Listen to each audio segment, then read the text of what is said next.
Next ఈ ఎగ్జాంపుల్స్లో heading alignment ఎలా చేయాలనే దానికి అలైన్ అనే అట్రిబ్యూట్ని ఇక్కడ యూజ్ చేయడం జరిగింది.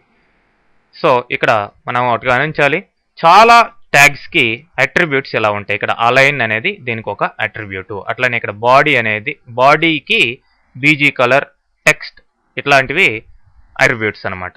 సో ఈ అట్రిబ్యూట్స్ని మనం వాడుకొని వాటికి వాల్యూస్ని సెట్ చేసి దాని ప్రకారం ఆ ట్యాగ్ యొక్క బిహేవియర్ని మనం కంట్రోల్ చేయొచ్చు.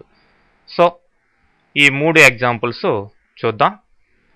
ఆల్రెడీ ప్రిపేర్ చేస్తున్నాం ఈ examples.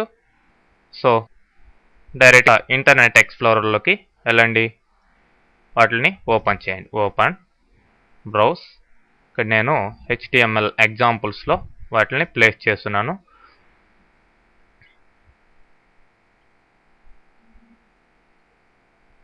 So second example. Okay, చూడండి అవుట్పుట్ చూడండి, హెడ్డింగ్ సెంటర్ అయింది. నెక్స్ట్ ఈ పారాగ్రాఫ్లో ఉండే ఇన్ఫర్మేషన్ ఇక్కడ రావడం జరిగింది. మరి కోడ్ చూసినట్లయితే మీరు చూడండి, H1 heading 1 align equal to centre, left right ఇవి కూడా ఉన్నాయి. మీకు ఏ అలైన్మెంట్ కావాలో బై డిఫాల్ట్ అయితే లెఫ్ట్ అలైన్మెంట్ ఉంటుంది. అదే సపోజ్ రైట్ అని ఇచ్చారనుకోండి, ఇక్కడ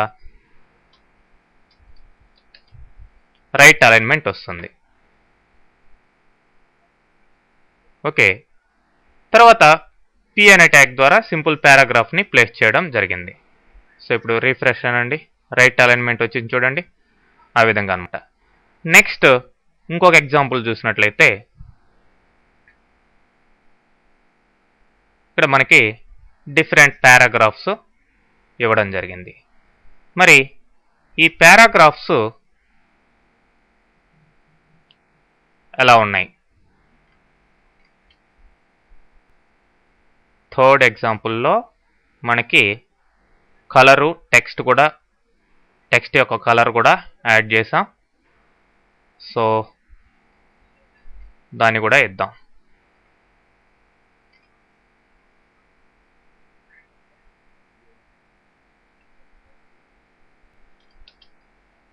బీజీ కలర్ ఈక్వల్ టు ఏమని చెప్పుంది మన ఎగ్జాంపుల్లో, రెడ్. దీనికి కోడ్స్ ఉంటాయి, కోడ్స్ కూడా మీరు ఇవ్వచ్చు. అట్లానే text equal to suppose yellow అంట. ఓకే, ఇప్పుడు సేవ్ చేసి దీన్ని రిఫ్రెష్ చేయండి. ఓకే, టెక్స్ట్ కలర్ ఏమైంది, బ్యాక్గ్రౌండ్ కలర్ వచ్చింది. మరి టెక్స్ట్ కలర్ చూద్దాం వన్స్ అగైన్. ఎల్లో స్పెల్లింగ్ తప్పించాం చూడండి. సో ఫైల్లోకి వెళ్ళి సేవ్ చేయండి, రిఫ్రెష్ చేయండి.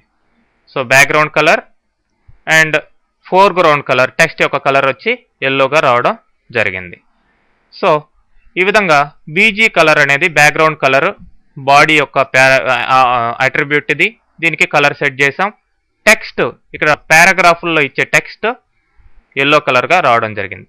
ఇదొక పారాగ్రాఫ్, ఇదొక పారాగ్రాఫ్, ఇదొక పారాగ్రాఫ్. అంటే /p ఎక్కడ స్టార్ట్ చేసి ఎక్కడ ఎండ్ చేసామో అక్కడ దాకా ఒక పారాగ్రాఫ్ అనుకుంటుంది అనమాట. ఓకే, మరి ఇంకా పారాగ్రాఫ్ గురించిన ఇన్ఫర్మేషన్ నెక్స్ట్ ఎగ్జాంపుల్లో చూద్దాం క్లియర్గా.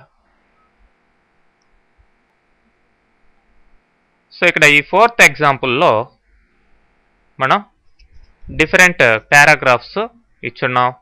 చూడండి, పి అని ఇక్కడ స్టార్ట్ చేసాం. డిఫరెంట్ ఇదొక లైన్, ఇదొక లైన్, లైన్ బై లైన్ ఒకదాని కింద ఒకటి టైప్ చేసాం. బట్ అవుట్పుట్ ఎలా వచ్చింది, అదంతా కలిపి ఒకే లైన్లో వచ్చింది.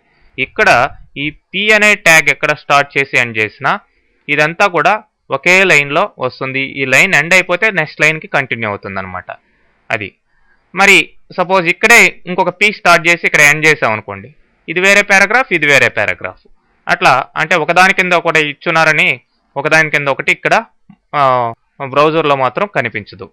సో ఇక్కడ సపరేట్ పీని స్టార్ట్ చేశారు కాబట్టి మళ్ళీ ఇది సపరేట్ లైన్లో వచ్చింది చూడండి, రెండో లైన్. ఓకే, తర్వాత మీరు లెంతీ లైన్ ఒకటి టైప్ చేశారు ఇది. మరి ఈ లెంతీ లైన్ ఇంకొక పారాగ్రాఫ్లో పెట్టారు.